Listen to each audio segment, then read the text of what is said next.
super, je suis vraiment content de vous voir tous les deux. Vous avez fait à quatre un disque absolument magnifique qui m'a donné envie de vous rencontrer. Et un disque avec un titre très énigmatique pour les gens qui ne sont pas connaisseurs de cette chose-là et connaisseurs de Beethoven. Est-ce que vous pouvez nous dire comment s'appelle ce magnifique album? Alors en français, malinconia, mais en fait c'est un mot italien, donc Malinconia. malinconia ou malinconia, non? Malinconia. Et donc c'est en fait le titre qu'a donné Beethoven au quatrième mouvement, ou plutôt à l'introduction du quatrième mouvement du quatuor Opus 18. C'est les 40 et quelques mesures qui commencent, c'est ça? Voilà, et qui sont très énigmatiques ou très avant-gardistes dans l'écriture. Ça fait penser un petit peu au quatuor des dissonances de Mozart avec une introduction des accords spectaculaires. Modernité incroyable. Voilà, une grande modernité. Et puis finalement, même si ce quatuor de Beethoven est globalement joyeux, on va dire, pas vraiment empreint de mélancolie, mais celui de Mozart est son seul quatuor dans le mode mineur de tous ses quatuors à cordes. Donc il a vraiment un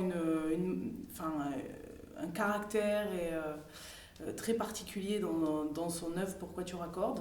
D'ailleurs, Mozart lui-même disait qu'il avait ramé comme un malade sur ce quatuor, n'est-ce pas? Il a mis beaucoup de temps à le concevoir. Après, la légende dit qu'il l'a écrit la nuit de la naissance d'un de ses enfants. Mais or, on sait que Mozart couchait sur le papier en quelques heures, ce qu'il avait mis des mois à concevoir dans sa tête. Et c'est une période de sa vie où il a trimé globalement, psychologiquement, où c'était très dur, où il a remis en question beaucoup de choses de sa vie, de son enfance, de tout ce qu'on connaît sur lui. Voilà, donc il s'est affirmé un peu différemment. Il a voulu sortir du chemin qu'on lui traçait, quoi. Alors, ce disque, vous faites cohabiter des personnalités musicales très différentes, et pourtant il y a un lien entre les choses qui serait de l'ordre de la racine, on va en parler. Est-ce que tu peux m'expliquer d'où viennent ces œuvres? Elles ont été écrites pour qui à l'origine? Donc Mozart, Beethoven et Philippe Hersant, on va y venir. Elles sont écrites originellement, bien sûr pas pour le quatuor de clarinette. Tu peux nous expliquer un petit peu? Les deux quatuors, Mozart et Beethoven, eux, sont des quatuors à cordes, originellement écrits pour quatuor à cordes. La clarinette moderne n'existait pas à leur époque, c'est ça? La clarinette basse, en tout cas. La clarinette basse n'existait pas. Elle allait arriver pour Beethoven, mais... Adolphe Sax n'était pas passé par là. Non, pas encore. Et donc du coup, ces deux quatuors sont des quatuors donc à cordes. Par contre, la pièce d'Hersant n'est pas un quatuor à cordes, ce n'est pas une transcription, c'est une pièce qui est écrite pour quatuor de clarinette. Pour nous, en fait, c'est une pièce qu'il nous a dédiée. À l'origine, en fait, il s'est réinspiré en fait, de duos qu'il avait écrits pour deux clarinettes. Et il les a harmonisés, puisque du coup c'était quand même orchestré, voilà. Pour nous, en enlevant quelques-unes de ces pièces et en rajoutant de nouvelles pièces pour nous, pour arriver au chiffre 8. Je voudrais qu'on commence par Philippe Hersant et sa composition. Vous l'avez longuement rencontré, vous avez travaillé avec lui ou pas du tout? Tu peux me raconter un peu ça? Alors, ce qui est drôle avec la rencontre avec Philippe Hersant, c'est qu'on s'est croisés, on n'est pas du tout de la même génération évidemment, mais on s'est quand même croisés beaucoup pendant des festivals, parce qu'il est souvent parrain de festivals. Il est parrain aussi, il était parrain, enfin en tout cas, je ne sais pas si on dit parrain, mais président de la Fondation Banque Populaire, voilà, artistique en tout cas. Et donc il nous a suivis en fait tout au long des festivals, et à chaque fois qu'on le croisait, on lui demandait de composer pour nous. Voilà. En fait, ça s'est passé comme ça. À chaque fois, on le suppliait de composer pour nous. Mais ça marchait pas. Ça ne marchait pas. Il n'a jamais voulu. Jamais. Enfin, c'est pas qu'il ne voulait pas, mais en fait, il ne voulait pas nous mettre dans son cahier de commande. En fait, c'était pas voilà. Et on ne comprenait pas pourquoi. Donc, on s'est toujours dit qu'en fait, il n'avait pas envie. Ça marche pas. C'est bien dommage. Bien qu'il apprécie beaucoup notre travail, puisqu'il nous le disait, mais il n'a pas voulu composer pour nous. Il nous disait non, mais je ne veux pas vous inscrire, je ne veux pas vous inscrire sur mon cahier de commande, mais on verra. Enfin, il reportait toujours. Donc à un moment, vous avez dit c'est foutu, quoi. Nous, on s'est dit que c'était foutu complètement. On restait quand même en contact avec lui, parce qu'on voulait quand même toujours lui faire connaître notre travail. Et un jour, en fait, on a reçu dans notre boîte aux lettres, chez moi, en fait, j'ai ouvert ma boîte aux lettres et dedans, il y avait un manuscrit. Il y avait le manuscrit des 8 esquisses et voilà. Donc, alors ces 8 esquisses, elles ont une espèce de spécificité qui serait de l'ordre de la création d'un folklore imaginaire. Est-ce que je me trompe? Alors non, c'est bien ça. En fait, si on les écoute comme ça et qu'on ne sait pas qui les a composées, on peut tout à fait imaginer en fait qu'elles viennent de Mongolie, qu'elles viennent c'est ça. voilà, d'Asie. Alors, lui, voilà, c'est sa définition à lui, en fait, il a créé un folklore imaginaire en admettant quand même qu'une des pièces est clairement inspirée en fait, du folklore mongol. Mais oui, on peut pas, en fait, on sait pas vraiment, on peut pas vraiment dire d'où ça vient, lui-même ne sait pas. Et là, je vais m'enfoncer, parce que je ne sais pas. Non. Mais quand vous avez découvert cette œuvre-là, vous vous êtes dit, tiens, il y aurait un lien à faire avec des quatuors de Beethoven, avec des quatuors de Mozart, ou est-ce que c'est venu à l'heure de la création du disque, ou lors de la création d'un répertoire? Oui, moi je pense que c'est vraiment... ça a été quelques pages qui se sont tournées dans notre quatuor, quoi, dans notre formation, dans la vie de notre quatuor. Ça fait presque 18 ans maintenant. Voilà, ouais. c'est pas presque, c'est dépassé, ça y est. Vous êtes majeur, ça y est. Ouais, voilà. Et ben, il y a un petit peu de ça, c'est que en recevant ce manuscrit à la maison, quoi, enfin dans notre salle de répétition, on s'est vraiment senti, comment dire, légitimé dans le travail qu'on avait construit depuis toutes ces années. Et on a souvent travaillé des mouvements de quatuor de Mozart, de Beethoven, de tous les compositeurs qui ont composé pour le quatuor à cordes, sans jamais vraiment oser se dire on va faire un quatuor en entier, l'enregistrer, le graver, quoi, voilà. Toujours un petit peu peur, il faut pas toucher, c'est les transcriptions, c'est toujours quand même très délicat. Et en fait, à un moment donné où on s'est dit on a besoin de racines en fait, parce que le quatuor de clarinette c'est tellement récent, il n'y a pas de répertoire, on ne fait que des transcriptions, c'est un peu aussi un peu d'orchestre, un peu de piano, un peu de quatuor, un petit... Non, là on s'est dit on a besoin vraiment de s'ancrer dans la format 4, de s'asseoir et d'avoir beaucoup de répertoire, qu'on ne jouerait pas forcément tout en concert, mais d'avoir vraiment une bonne assise, quelque chose, une histoire des racines, quoi. Parce que quand j'interviewe d'autres musiciens, à chaque fois il y a cette question, quelles sont vos grandes références, quels sont les maîtres qui vous ont inspiré? Vous, ça n'existe pas en fait. Non, ça n'existe pas, il y en a très peu. Alors il y a des quatuors de clarinette un peu par le monde, mais c'est vrai que... nous, on est un peu seuls dans notre démarche. Mais c'est génial, non? Oui, c'est à la fois génial, mais à la fois ça fait un peu peur aussi parfois. Et là, d'avoir cette partition de Philippe Hersant, et en même temps, on était vraiment dans ce travail-là de se plonger dans les quatuors d'Haydn, de Mozart et de Beethoven. On essayait de regarder un peu ces trois choses en même temps pour... Et du coup, ça a été évident, quoi. À la fois, les racines du quatuor, les premières écritures. Beethoven, dans son opus 18, il fait vraiment un état des lieux de ce qu'on sait faire à ce moment-là de l'écriture pour quatuor, parce qu'il n'y a que Haydn et Mozart, quasiment, avant lui. Donc là, c'est vraiment cet état des lieux qu'il fait. Et puis, le travail de Philippe Hersant, où la sensation quand on a lu cette partition, c'est vraiment que il avait compris notre formation, quoi. Ça fonctionne, ça marche tout seul. Alors, tu peux m'expliquer qu'est-ce que c'est la formation d'un quatuor de clarinette? Il y a plusieurs clarinettes différentes pour ceux qui ne sont pas spécialistes. Tu peux nous dire? Dans un quatuor de clarinette, en fait, il y a 4 clarinettes. Sauf que dans la famille des clarinettes qui compte une grande quinzaine de clarinettes, il y a des instruments différents, du plus petit au plus grand. Alors évidemment, on n'utilise pas tous les instruments dans un quatuor de clarinette. Nous, on utilise parfois la petite clarinette, la clarinette mi bémol, la clarinette piccolo. Là, pour le disque, pour l'album en question, on n'a pas voulu faire ça. En fait, on a voulu se rapprocher beaucoup plus finalement d'un quatuor à cordes, c'est-à-dire avec 2 clarinettes qui correspondraient à 2 violons, aux deux violons d'un quatuor à cordes.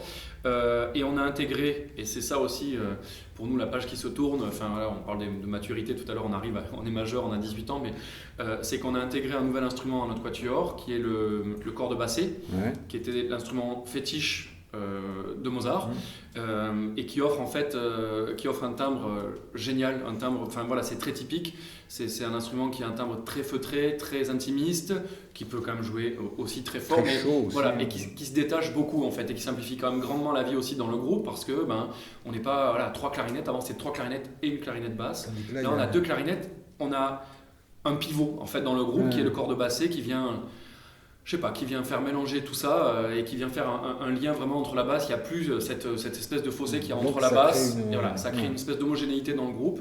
Donc voilà, donc il y a 2 clarinettes soprano, un corps de bassé et une clarinette basse. Et pour les pièces d'air sans, par contre, c'est en formation telle qu'on l'avait avant, c'est 3 clarinettes et une clarinette basse. Quand on écoute les quatuors que vous avez joués, quand on les écoute sur cordes, peut-être que je dis une bêtise, mais tu vas me pardonner, je suis que journaliste. Moi, tout de suite, il y a une question qui se pose, c'est la question du vibrato. La question du vibrato par rapport aux cordes. Vous utilisez, il me semble-t-il, très peu de vibrato, les clarinettistes. Alors ça dépend des clarinettistes. C'est ce que j'aime en tout cas. Non, mais il y a des clarinettistes qui vibrent beaucoup et c'est vrai qu'on n'est pas ultra partisan du vibrato. On s'en sert quand même clairement, on peut s'en servir aussi pour des questions d'intonation parfois quand ça frotte un peu. Ça peut nous aider, mais je ne sais pas vraiment ce qui engage un clarinettiste à se servir du vibrato ou à ne pas s'en servir. Je pense que certains clarinettistes, en fait, que moi j'ai en tête, qui jouent beaucoup en fait avec quatuor à cordes, je pense mêlent leur jeu en fait au jeu des cordes et mettent du vibrato dans leur jeu. Qu'est-ce que tu en penses? Je sais pas, c'est pas vraiment une question qu'on se pose en fait. C'est marrant parce que je dis pas que la question est pas intéressante, mais non, pas du tout. C'est que on va se servir du vibrato dans une phrase, je sais pas, dans un solo à l'orchestre ou quelque chose comme ça. Mais moi, je me suis jamais dit là, je vais me servir du vibrato, là, je vais pas m'en servir ou. C'est dans ce sens-là que je dis que... Il n'y a pas de calcul, je veux dire. Non, mais et puis il n'y a pas vraiment d'école. Je sais pas. Enfin, pourquoi quand vous faites le Malinconia, cette manière que vous avez de faire des sons tirés, filés extrêmement droits et tout ça, qui est une beauté immédiate, c'est pensé ça quand même. C'est pensé, c'est-à-dire que nous en fait on joue quasiment jamais avec vibrato, donc là en effet s'il y avait du vibrato, on vibre souvent, en vrai on vibre quand même. Clairement ça nous arrive sur des notes tenues, sur des notes tendues, on va se mettre à vibrer pour pouvoir créer une désinence à la fin de la note, ça va être des vibratos légers qui vont pas être quelque chose ça va pas être très marqué. Mais je sais pas si dans la Malinconia les quatuors à cordes vibrent. Je ne sais pas. Ça dépend des cas. Moi, en fait, ça dépend des écoles aussi. Dans ce que j'ai écouté, les premières mesures, ils vibrent tous. Parce que nous, si on en met 4 qui vibrent en même temps, là, il va y avoir un problème. Parce que, voilà, c'est ce que je voulais entendre. Ouais, voilà. En fait, on a une différence dans l'apprentissage de l'instrument par rapport aux cordes, à mon avis. C'est que nous, on apprend la clarinette comme un instrument soliste. Parce que dans l'orchestre symphonique, la clarinette est soliste, avec le piano, même dans des petites formations de musique de chambre, où la clarinette sera le seul instrument avec ce son-là, quoi. Donc vraiment comme un instrument soliste. Auquel cas, on vibre pas, c'est des questions de goût, d'esthétique, d'envie, de tout ça, quoi. Mais jouer plusieurs clarinettes en même temps, ça, on l'apprend pas dans notre formation. Ça, on l'apprend pas. Et nous, ça a été vraiment un grand travail de chercher la transparence qu'ont les cordes dans un quatuor à cordes, qu'ont peut-être les cordes plus spontanément, parce que dans l'orchestre aussi, on entend quand un pupitre de cordes, ils peuvent être 60 cordes, et ils n'ont pas vraiment de problème de conflit. Nous, on a eu pendant longtemps ces problèmes-là de conflits, d'harmonique, de choses comme ça. Si on rajoute à ça du gros vibrato sur tout le monde en même temps, à mon avis, ça doit être compliqué. En tout cas, c'est vrai que du coup, ça ne nous est jamais venu comme ça. Mais dans une phrase, celui qui va chanter vraiment une phrase très mélodique dans Dvorak, dans le mouvement lent de Dvorak, chacun a sa phrase très tendue et qui va évidemment vibrer pour rajouter du timbre, amener quelque chose, attirer l'oreille. Mais c'est vrai que là, quand on est en quatuor à 4 à faire on cherche beaucoup de transparence et de clarté, chose qui est moins spontanée chez les vents, parce que c'est pas ce qu'on apprend au départ, quoi. Alors je voudrais maintenant qu'on parle un petit peu de votre répertoire, parce que pour les gens qui vous découvrent aujourd'hui, ils pourraient penser que vous vous limitez à l'écriture classique, à Mozart, à Haydn, à Beethoven et à l'écriture contemporaine. Or, votre palette est beaucoup plus étendue. Vous avez été chercher dans des endroits où on ne s'attendrait pas vraiment à vous trouver. Ah bon ? Ouais. C'est-à-dire que comme le répertoire du quatuor de clarinette, il est... Ça vous donne une certaine liberté quand même. Oui, voilà, il est très pauvre aussi, il est assez pauvre quand même par rapport au répertoire du quatuor à cordes, par exemple. Pour l'instant. Pour ne citer que le quatuor à cordes. Oui, voilà, en fait, nous, quand on s'est créé, on est allé puiser dans tout ce qu'on aimait nous, donc chacun des membres, puis nos arrangeurs nous ont fait quand même des propositions. Donc c'est vrai qu'on joue aussi bien l'intermezzo de Brahms, un de ses derniers opus, on va jouer pour le piano. Pour le piano, on peut aussi jouer une danse hongroise de Brahms pour l'orchestre, enfin ou pour le piano d'ailleurs. C'est vrai qu'en fait on a un peu les mains libres. Évidemment, on va pas aller jouer du Wagner, on va pas aller jouer du Richard Strauss parce que c'est tellement fourni, tellement riche. Mais vous pourriez jouer de la pop par exemple. De la pop ou de la funk ou de la musique oui. populaire Est-ce que vous avez pensé à ça? Alors, on va jouer des choses à tendance plutôt inspirées, quoi. Mais on n'est pas spécialiste de ces musiques-là. Et on va jouer un morceau un peu musette, on va jouer un morceau un peu jazzy, mais vraiment, on s'arrête là, c'est pas notre métier, on sait pas bien le faire. Et on s'est pas encore lancé à se dire, on s'attaque à ce répertoire.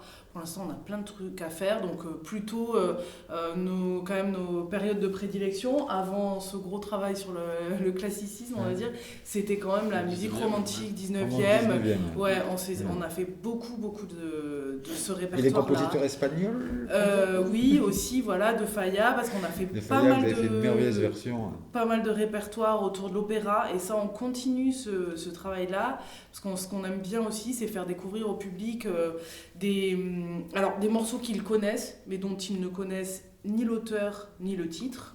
D'ailleurs, plein de musiciens aussi, je veux dire, on a plein d'air dans la tête, bon, on ne sait plus trop. Voilà, à part ceux qui travaillent à l'opéra toute l'année, mais sinon, c'est vrai qu'il y a des choses, on ne sait plus vraiment d'où c'est tiré. Donc ça on aime bien, puis on aime bien aussi faire découvrir des compositeurs un petit peu oubliés et qui en leur temps étaient aussi connus qu'un Puccini, mais par exemple Cilea, voilà, c'est un contemporain, c'est d'une qualité incroyable, il a fait des petites merveilles, donc ça nous plaît bien, ça c'est vraiment grâce à Bertrand Hainaut, Laurent Arandel, nos arrangeurs, on fait un travail vraiment ensemble sur ça, quoi, le répertoire. Mais je vais faire quand même... Je peux rajouter un truc ou pas? Évidemment. Ouais. Non, parce que on a fait du coup depuis 18 ans un gros travail en fait de recherche, d'arrangement, de transcription. C'est pas nous qui nous en sommes chargés, mais on a quand même une centaine d'arrangements de transcription depuis 18 ans qui sont dédiés au quatuor et qui pour certains sont édités. Et puis en fait, en développant le quatuor, en développant notre notoriété. Il faut dire qu'on n'est pas très très nombreux sur le marché en quatuor de clarinette, mais il nous arrive quand même quelque chose d'assez sympa, c'est que un spécialiste en fait on a comment tourner ça en fait, on a été contacté un jour pour créer un quatuor de clarinette qui n'avait jamais été créé et qui pourtant a été écrit en 1886. Wow. Par un compositeur que la majorité des mélomanes, même des grands mélomanes ne connaissent pas, qui s'appelle Alfred Bruno. Voilà, qui était dont le librettiste en fait était Émile Zola. Et donc à l'époque de Zola, il était très connu. À la mort de Zola, du coup, Alfred Bruno, il a complètement disparu des radars.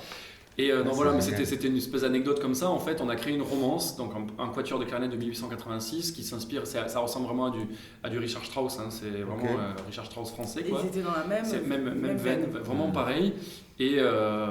Et voilà, ça c'est pareil, c'est un plaisir, quoi, faire une création 130 ans plus tard, et puis le créer au disque, et on l'a enregistré pour le label Salamandre, et voilà, c'était juste une parenthèse. Mais est-ce que vous êtes connu, si je dis pas de bêtises, au CNSM, c'est ça?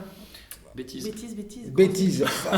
Comme c'est pas la première ni la dernière, comment vous êtes connu? Alors, on s'est connu, on va dire, pour simplifier au départ, vraiment au Conservatoire de Toulouse. Parce qu'on est tous originaires d'Occitanie, donc on s'est côtoyés ou au minimum croisés là-bas. Et puis tous se retrouvent. En fait, on a eu un début de parcours vraiment identique. On s'est tous retrouvés au CRR de Paris, donc rue de Madrid en fait. Où là, on a vraiment fondé le quatuor, on va dire. On a commencé là. Et puis ensuite, on a fait un petit peu nos chemins. Mais bon, ça a été quand même grosso modo le CNSM de Paris et la classe de musique de chambre du CNSM. Qui vous aviez dans la classe de musique de chambre? Walter. Et est-ce que vous enseignez vous-même? Plus. Hein? Plus. Non, on n'enseigne plus. Vous n'enseignez plus? Non, enfin, on n'a jamais été enseignant dans des structures telles que des conservatoires ou. Non. François, oui. Mais François, oui, non, mais en fait, on fait le quatuor à temps plein. On n'a pas autant de dates qu'un quatuor à cordes, peut-être, et encore que. Mais sauf qu'il voilà. faut créer tout le répertoire, Oui, il faut voilà. faire tout ce travail-là. Non, mais c'est génial, et c'est donc, génial, c'est on fait que ça, on n'a plus vraiment le temps. Ouais. On a fait des académies pendant longtemps, et puis là, pour l'instant, on ne fait plus que des masterclass, des choses comme ça. Moi, je dirige aussi un ensemble de clarinettes, avec François, un ensemble de clarinettes amateurs. Donc voilà, ça permet quand même d'être en contact avec des gens qui sont dans l'apprentissage. Quand j'étais petit, je faisais partie d'une harmonie municipale et la grosse troupe des élèves, tout le monde faisait de la clarinette parce que l'harmonie avait besoin de plein de clarinettistes. Actuellement, où en est la clarinette? Elle a du succès auprès de la jeunesse? C'est difficile? Est-ce que ça continue d'être un instrument fétiche des harmonies municipales? Comment ça se passe? Oh, moi, je dirais que oui, parce que c'est vrai ça que fonctionne bien. avec tous nos déplacements, C'était l'instrument star, quoi. Oui, c'est ça, on remplace les violons, du Bien coup, sûr. dans les harmonies. Nous, on fait quand même donc, du coup, beaucoup de masterclass, on fait beaucoup de week-ends aussi pédagogiques avec des classes de clarinette, et on joue avec des orchestres d'harmonie aussi. On en croise un bon paquet, oui. Il y a une évolution quand même, c'est vrai que nous, par exemple, quand on était plus jeunes, il y avait beaucoup de garçons dans les classes de clarinette, beaucoup de garçons, d'hommes dans les orchestres, les enseignants étaient quasiment tous des hommes. Les instruments étaient très sexuels. Oui, voilà. Et là, il y a eu une belle évolution sur ça. C'est que je dirais même que ça s'est inversé. C'est ce qu'on voit. Donc il y a toujours autant de clarinettistes, mais il y a à majorité maintenant des filles, des femmes, je pense. Tu es d'accord? Oui. Majorité, je sais pas. Non, on n'a pas fait les comptes, mais en tout cas, quoi. c'est sûr que c'est très différent, même dans toutes les classes, même au CNSM. Ça... Oui. À notre époque, il y avait 60% de garçons et là maintenant ça s'est au moins équilibré. Mais il y en a toujours. On s'en réjouira. Oui.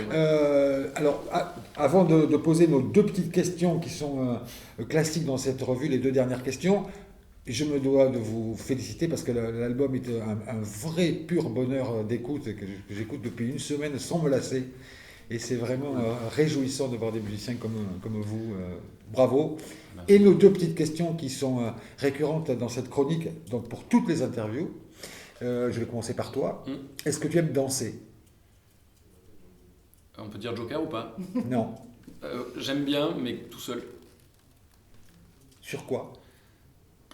Surtout.